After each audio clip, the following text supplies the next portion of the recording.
दुवैजनाको नमस्ते। यो ट्विन्स टक चाहिँ भाग 2 हो र हामी आज चाहिँ मूल रूपमा चाहिँ हाम्रो समाजमा अहिले चलिरहेको हाम्रो देशमा अहिले त्यो सानोतिनो बहस चलिरहेछ नैतिकता सम्बन्धी। नैतिकता के हो, नैतिक शिक्षा दिनुपर्छ, अब हाम्रा नयाँ जेनेरेसनलाई नैतिक शिक्षा आवश्यक छ, उनीहरू चाहिँ नैतिक शिक्षाको अभावमा चरित्रहीन भए, संस्कारहीन भए भन्ने जस्ता बहसहरू अहिले चलिरहेको छ। र यसमा थोरै मैले स्मरण गर्न चाहेँ कि 2080 साल माघ 1 गते मैले चाहिँ उकालोमा एउटा लेख लेखेको थिएँ नैतिक शिक्षाको सन्दर्भमा। पुरानो महेन्द्र माला कालीन पुस्तकहरू, ती कालका चाहिँ नैतिक शिक्षाका किताबहरू 8-10वटा किताबहरू अध्ययन गरेर एउटा निचोड निकालेको थिएँ। त्यतिखेर चाहिँ नैतिक शिक्षा त्यो पुस्तकहरूमा चाहिँ के उल्लेख छ भन्ने सन्दर्भ चाहिँ त्यो उकालो.com छापिएको पनि छ। र म तिमीलाई सोध्छु उषालाई, होइन, तिमी आफै पनि अब राजनीतिमा संलग्न एउटा व्यक्ति, तिम्रो विचारमा नैतिकता भनेको के हो? अब नैतिकता चाहिँ त्यो जुन समाज हो त्योसँग सम्बन्धित हुन्छ। जस्तो नेपालमा एकदम नैतिक भएको कुरा अर्को ठाउँमा अनैतिक पनि हुनसक्छ। त्यसपछि समाजअनुसार मान्छे जसरी व्यवहार गर्छ एकअर्कालाई, त्यो कुरालाई नैतिक भन्न पनि सकिन्छ। अब यो चाहिँ समाजले निर्धारण गरेर हुन्छ, खास गरी नैतिकतालाई। यो सब्जेक्टिभ विषय हुन्छ भन्न खोजे हो, होइन? किनभने प्रत्येक व्यक्तिका चाहिँ नैतिकताका मापदण्डहरू फरक हुन सक्छन्। प्रत्येक समाजका, प्रत्येक संस्कृतिका, परम्पराका चाहिँ नैतिकताका मापदण्ड फरक हुन सक्छ। यहाँ सही ठहरिएको कुरो अर्को समाजमा गलत ठहरिन सक्छ, होइन? त्यसै सन्दर्भमा र मैले यो नैतिकताको कुरा गर्दाखेरि खास गरी नैतिकताको सबैभन्दा धेरै नैतिकताका शिक्षकहरू चाहिँ संसारभर नै पुरोहितहरू, होइन, धार्मिक पण्डित पादरीहरू त्यस्तो चाहिँ रहेको देख्दछु। तिम्रो विचारमा सबैभन्दा धेरै यो नैतिकताको कारणले उत्पीडनमा परेको वर्ग, समुदाय, लिङ्ग के हो? होइन, यसमा पनि शक्ति सम्बन्ध नै निर्णायक हुन्छ। जो धनी छ, जो सत्तामा छ, जो शासनमा छ, उसलाई नैतिकताको कुनै सीमाले, नैतिकताको कुनै कुराले नछेक्ने। तर जो पाखा पारिएको छ, जो वञ्चितीकरणमा परेको छ, जोसँग सत्ता शक्ति छैन, त्यो मान्छेसँग चाहिँ धेरै नैतिकताको माग गरिरहेको हुन्छौँ हामी पनि। सबैले त्यही माग गरिरहेको हुन्छ। त्यस भएर यो सबै विषय चाहिँ मलाई के लाग्छ भने यो सत्ता र शक्तिसँग सम्बन्धित विषय हो। ओके। र मैले नैतिकताको कुरा गर्दाखेरि चाहिँ मलाई के लाग्यो भने जस्तो हामीसँग नैतिकतासँगै हामीसँग अत्यन्त धेरै ढोङ पाखण्ड देख्दछु म के हाम्रो समाजमा। कि जस्तो हामी के भन्दछौँ भनेदेखि आज पनि साहित्य पोस्टमा चाहिँ ईश्वरा शिवाले एउटा राम्रो आर्टिकल लेख्नु भएको छ। उहाँले चाहिँ के भन्नुभएको थियो भनेदेखि मान्छे कोही आउँछ पैसा माग्नलाई आउँछ, अनि तर बाउले के भनिदिन्छ भने हे त्यो बाउ घरमा छैन है भनेर भनिदिए है भनेर छोरालाई सिकाउँछ। तर एट द सेम टाइम फेरि स्कुल जान्छ त्यो बच्चा, र स्कुलमा चाहिँ के भन्दाखेरि ढाँट्नुहुन्न, चोर्नुहुन्न भनेर सिकाइन्छ। त्यो चाहिँ माइक्रो थ्योरी हो क्या, त्यो चाहिँ सासानो कुरा हो। तर आम रूपमा चाहिँ सबभन्दा धेरै ठगी कसले गर्छ? जस्तो आज सबभन्दा धेरै ठगको हो। जस्तो युद्धको स्तरमा हेर्नु भने आज अमेरिका सबभन्दा धेरै ठग होला, होइन? त्यस भएपछि यस्तो सानो कुराले, त्यो ईश्वरा शिवाले लेखेको कुरा मैले पनि पढेँ। त्यो कुरा चाहिँ सानो कुराहरू हो, तर त्यो पनि कम महत्त्वपूर्ण चाहिँ छैन। तर सबभन्दा ठुला महत्त्वपूर्ण भनेर चाहिँ राज्यले नैतिकताको नाममा के गरिरहेछ, यो विभिन्न सरकारको संरचनाहरूले के गरिरहेछ, समाजमा सबभन्दा धनवान बलवानहरूले के गरिरहेछन्, र सबैभन्दा कमजोर, समाजको सबभन्दा कमजोर माथि चाहिँ के भइरहेछ, अथवा कमजोरको हकमा चाहिँ यो नैतिकताको विषय चाहिँ कसरी लागू हुन्छ भन्ने कुरा मुख्य कुरा हो। भनेपछि धनी वर्ग, सम्पन्न वर्ग, शासनमा रहेको वर्गले चाहिँ जे कुरा गर्दा पनि खासै अनैतिक ठहरिन, कसैले पनि प्रश्न सोध्ने हिम्मत गर्दैन, र शक्तिले त्यसलाई जायज ठहराउँछ। नङ्गाको देशमा छैन शङ्करको के अरे नङ्गा भेष निन्दित के भन्ने एउटा श्लोक छ लेखनाथ पौडेलको सन्दर्भमा। मैले यो नैतिकताको कुरा गर्दाखेरि चाहिँ के लाग्यो भनेदेखि जस्तो बहिनीलाई ढोग्नुपर्छ, दिदीलाई ढोग्नुपर्छ, खास गरी खस आर्य समुदायमा चाहिँ दिदी बहिनीलाई ढोग्नुपर्छ, छोरीलाई ढोग्नुपर्छ भन्ने आदि इत्यादि छ। एट द सेम टाइम सबैभन्दा उत्पीडित, सम्पत्तिबाट वञ्चितमा पर्ने चाहिँ महिला दिदीबहिनीहरू नै होइन, छोरी नै हुन्छ। जस्तो एकदम धनी बाले त दिने हाम्रो समाजमा सम्पत्ति, एउटा घडेरी बहिनीलाई दियोस् त दाइले ढोग्छ कि ढोग्दैन? त्यो त्यहाँबाट हेरौँ न। यो ढोग्ने कुरा, यो सबै गर्ने कुरा, यो पनि शक्ति सम्बन्ध हो। किनभने ऊ कमजोर बनाएछ, उसलाई फकाउनु पर्यो नि त। त्यस भएपछि यो पनि शक्ति संरचनाबाट निश्चित कुरा हो। जस्तो दिदीबहिनीले त दाइ भाइलाई त ढोग्दैनन्, तर यसको मतलब यो होइन कि दाजुभाइलाई दिदीबहिनीले माया गर्दैनन् त। त्यस भए उनीहरूले आफ्नो दाजुभाइलाई कुन रूपमा लिन्छन् भन्ने कुरा ढोग्ने कुराले निर्धारण गर्दैन।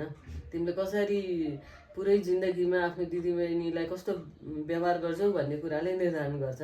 तर अब यो हाम्रो अनेकौँ कतिपय कुरा चाहिँ संस्कारका रूपमा छ, कतिपय कुराहरू चाहिँ संस्कृतिका रूपमा छ र अन्ततः संस्कार र संस्कृति पनि निश्चित हुने चाहिँ शक्ति संरचनाले नै गर्ने निर्धारण गर्ने कुरा हो।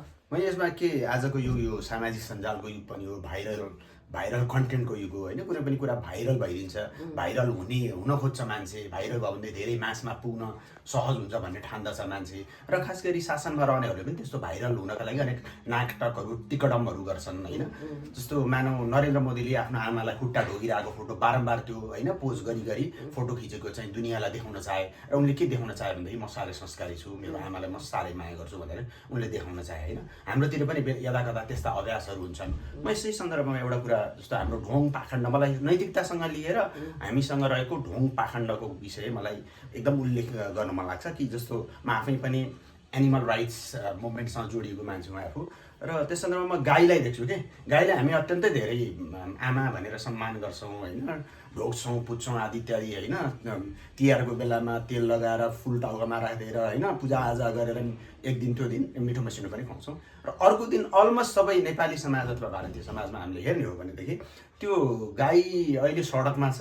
भारतमा झन्डै 50 लाख गाई सडकमा छ भनेर मैले 2-3 वर्ष अगाडि एउटा रिसर्च गर्दाखेरि थाहा पाएको थिएँ। त्यो सन्दर्भमा मैले आर्टिकल लेख्ने क्रममा त्यो थाहा पाएको थिएँ। त्यो गाई सबैभन्दा बिचरा उत्पीडनमा परेको छ भनेको त्यो सडकमा किल्चिएर गाडीहरूले हानेर मर्छ, बुढी भएर सडकमा लगाएर फ्याँकिन्छ, बाछो जन्मेको कारणले त ल्याएर सडकमा फ्याँकिन्छ। एट द सेम टाइम फेरि अर्को ढोङ के छ भने गाईकै नाउँमा फेरि कोही अर्को वञ्चित समुदाय फेरि त्यो जेलमा पनि पुगेको छ भनेपछि मलाई लाग्छ गाईलाई पूजा गर्नुपर्छ। हौ पूजाआजा कर्मकाण्डमा हामी साँच्चै छौँ होइन। भनेको यो नैतिकताको प्रश्नमा हामी देखावा ज्यादा छ, देखावटीपन ज्यादा छ, तर साँच्चै नैतिकवाद चाहिँ हामी छैनौँ। धेरै ढोङ्गी पाखण्डी छौँ, बाहिर साँच्चै नैतिकताका कुरा सिकाउँछौँ होइन। जस्तो मैले यही त्यो उकालोमा 2080 माघ 1 गते छापेको आर्टिकलमा पनि लेखेको छु। दोलखाको एउटा मास्टर चाहिँ नैतिक शिक्षा पढाउने मास्टरले आफ्नो स्कुलको बच्चालाई चाहिँ तपाईँलाई यौन दुर्व्यवहार गरेको छ होइन, करणीको प्रयास गरेको छ। यो कति हाम्रो त्यस्तो एउटा उदाहरण के यसमा मैले उल्लेख गर्न खोजेको। त्यस कारण यो नैतिकताको कारणले गर्दा साँच्चै समस्यामा परेको समाज पनि हो जस्तो लाग्छ मलाई। नैतिकताकै कुरा गर्दा हामी तालिबान समाजलाई देख्छौँ। त्यसपछि यो सबै कुराको समाधान चाहिँ ऱ्यासनल हुने हो सबभन्दा पहिले। मान्छेहरूलाई मलाई त मोरालिटीको उसमा भन्दा नि ऱ्यासनालिटीको एजुकेसन चाहिँ जरुरी छ कि जस्तो। मान्छेलाई शिक्षा चाहियो, शिक्षा चाहियो, उज्यालो चाहियो। जस्तो मान्छे जन्मेर हुर्कँदै गर्दा उसलाई चाहिँ खानाका लागि बाँच्नका लागि चाहिँ उसले कुनै क्राइम गर्नु नपरोस्, सामान्य काम गरेर उसले सामान्य लाउन खान पाओस्, उसको न्यूनतम शिक्षाको स्वास्थ्यको ग्यारेन्टी होस्। तर हामीले आजसम्मको अभ्यासमा जो मान्यता स्थापित भएको छ यो मान्यताहरू विपरीत गएर व्यवहार गर्ने मान्छेहरूलाई, जस्तो यौन हिंसा गर्ने मान्छेहरूलाई, जस्तो पशु हिंसा गर्ने मान्छेहरूलाई, जस्तो आफूभन्दा कमजोरमाथि आक्रमण गर्नेहरूलाई चाहिँ त्यही खालको कारबाही, त्यही खालको कानुनको व्यवस्था गरेर चाहिँ यसको चाहिँ न्यूनीकरण गर्न सकिन्छ भन्ने मलाई लाग्छ। त्यही त मान्छेले मलाई नैतिकताको कुरा गरिरहँदाखेरि एकदमै नैतिक रूपमा कठोर समाजहरू छन् नि त। केही धार्मिक समाजहरू प्रायः नैतिक रूपमा अत्यन्त कठोर समाज छन्। जस्तो हामी यसको उदाहरण दिनुपर्दाखेरि चाहिँ नर्मल्ली चाहिँ अफगानिस्तानलाई लिउँ होइन, जहाँ तालिबानको अहिले शासन छ होइन।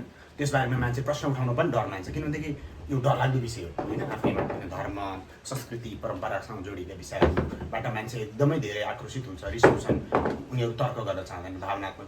त्यस कारण यो नैतिकताको विषय पनि एकदमै हाम्रो समाजमा पनि नैतिकताको विषय महिलाले फलानु महिलाले त साडी लगाएर छ, हो कस्तो संस्कारी होइन, फलानु महिला त नियमित जसो चाहिँ धार्मिक स्थल कता जानुहुन्छ कस्तो संस्कारी भन्ने खालको, फलानु महिला त चन्दन लगाउनुहुन्छ कस्तो संस्कारी, माला जप्नुहुन्छ कस्तो संस्कारी भन्ने टाइपको मान्यताहरू छ। तपाईँलाई के लाग्छ? संस्कारको निर्धारण चाहिँ कुनै लुगाले गर्दैन, कुनै कतै जानुहुन्छ उसको आस्थाले गर्दैन।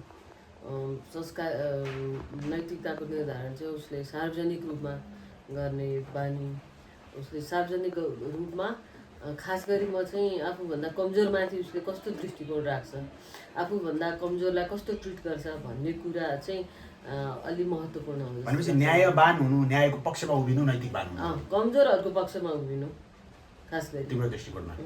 अच्छा, नैतिकताको विषय चाहिँ खास गरी कपडाले निर्धारण गर्दैन होइन कोही मान्छेको कपडा उसको इच्छा हो नि जस्तो मलाई साडी लाउन मन पर्दैन लाउँदिनँ लाउन मन लाग्छ लाउँछु अथवा मलाई छोटो कपडा लाउन मन लाग्छ लाउँछु अथवा लामो कपडा लाउन मन लाग्छ लाउँछु त्यो त यो त व्यक्तिगत छनौटको विषय हो नि नितान्त व्यक्तिगत विषय हो त्यही त एउटै पुरुषले जति छोटो जतिसम्मै जस्तोसुकै लुगा कपडा लगाउँदा पनि त्यो नै शक्तिमा आधारित छ नि त जस्तो पुरुष शक्तिशाली छ ऊ सम्पत्तिको मालिक हो उसको चाहिँ एन्सेस्टरल प्रोपर्टी चाहिँ हस्तान्तरण हुन्छ उसलाई कसैले यौन आक्रमण गर्दैन बाटोमा त्यो केले निर्धारण भएको छ भने शक्तिका कारण निर्धारण भएको छ नि त त्यस भएपछि त यस्तो भने त यो तमाम रूपमा चाहिँ कमजोरलाई हेर्नुपर्छ भन्ने मानसिकताबाट ग्रसित कुरा हो कि यो सबै कुरा र मैले जो मान्छेहरूले नैतिकताको मलाई लाग्छ त्यस भएर पनि मैले जो कमजोरको पक्षमा उभिन्छ त्यो चाहिँ नैतिकवान हो भने त्यसो भएर हो यसो भन्दै गर्दाखेरि चाहिँ जस्तो मैले महेन्द्रमालामा के पढेँ भन्ने कुरा पनि थोरै राख्न चाहेँ कि नैतिक शिक्षाको त्यो किताबमा धेरै जसो संस्कृतका पुराना श्लोकहरू छन् जहाँ चाहिँ श्रीपेजको राज संस्थाको हाम्रा राजा यस्तो हुनुहुन्छ हाम्रो रानी यस्तो हुनुहुन्छ भन्ने धेरै राज संस्था बारेका धेरै त्यहाँनिर चाहिँ त्यो नि क्यारेक्टर फेरिँदै आउँदा राजा नहुँदाखेरि चाहिँ हाम्रो अध्यक्ष यस्तो हुनुहुन्छ हाम्रो अध्यक्ष श्रीमती यस्तो हुनुहुन्छ जस्तो अहिले हाम्रो प्रधानमन्त्रीको श्रीमतीको सौन्दर्यको चर्चा छ नि यो भने शक्तिमा हुनेहरूलाई पुज्ने जुन हाम्रो क्यारेक्टर छ नि परम्परागत हो त्यो क्यारेक्टरले निर्धारण गरेको कुरा हो क्या यो त्यसपछि त होइन भने त हाम्रो अध्यक्षको श्रीमती जस्तो भए पनि अथवा कोही हाम्रो नेताहरूको श्रीमती डिफ्रेन्ट लेभल नै हुन सक्नुहुन्छ नि डिजाबल हुन नि सक्नुहुन्छ नि अथवा हामीले यो तथाकथित समाजले जे कुरालाई सुन्दर भनेको छ जे कुरालाई राम्रो भनेको छ त्योभन्दा नराम्रो हुन नि सक्नुहुन्छ नि त्यसले के फरक पर्छ सार्वजनिक वृत्तमा केही फरक पर्दैन नि त्यसपछि यो सबै कुरा चाहिँ इरेसनालिटी हो क्या मेरो दृष्टिकोणमा त्यो त मैले त्यो जतिखेर मान्छेहरूले नैतिकताको कुरा नैतिक शिक्षाको कुरा गर्छन् झलक्क मेरो दिमागमा आउने कि हामीले पढेको नैतिक शिक्षाका किताबहरू झलक्कै याद आए र त्यहाँ नैतिक शिक्षाका किताबहरूमा चाहिँ खास गरी पञ्चायत कालको नैतिक शिक्षा त अब शक्तिशाली महेन्द्रले विकास सुरुवात गर्नुभएको किनभने त्यो बेलाको समय भने चाहिँ संसारभरि विकासको एक खालको फ्लो थियो अनि शीत युद्ध थियो अनि त्यहाँबाट युद्ध गरेका राष्ट्रहरूको शक्तिशाली भन्ने प्रतिस्पर्धा थियो त्यसका कारण यस्तो हाम्रो जस्तो मुलुकहरूमा केही डोनेसनहरू आउँथ्यो जसका कारण केही कामहरू पनि भएको थियो त्यसकारण चाहिँ त्यति बेलाको शासकको प्रशस्ति गाउने कुरा मलाई चाहिँ त्यति अन्य लाग्दैन किनभने त्यो डेमोक्रेटिक सोसाइटी पनि थिएन त्यो महेन्द्रकालीन नैतिक शिक्षामा पनि केही राम्रा कुराहरू छन् केही नराम्रा कुरा छन् अब राम्रा कुरा लिने र नराम्रा कुरालाई अनदेखा गर्ने हो अब अहिले आएर भन्ने लाग्छ मलाई एक्ज्याक्टली मैले त्यो थोरै भन्नु त्यो पनि भन्नु खोजेँ जस्तो हाम्रो बाआमालाई माया गर्नुपर्छ होइन असत्यलाई सेवा गर्नुपर्छ भन्ने केही कुराहरू एकाध पाठहरूमा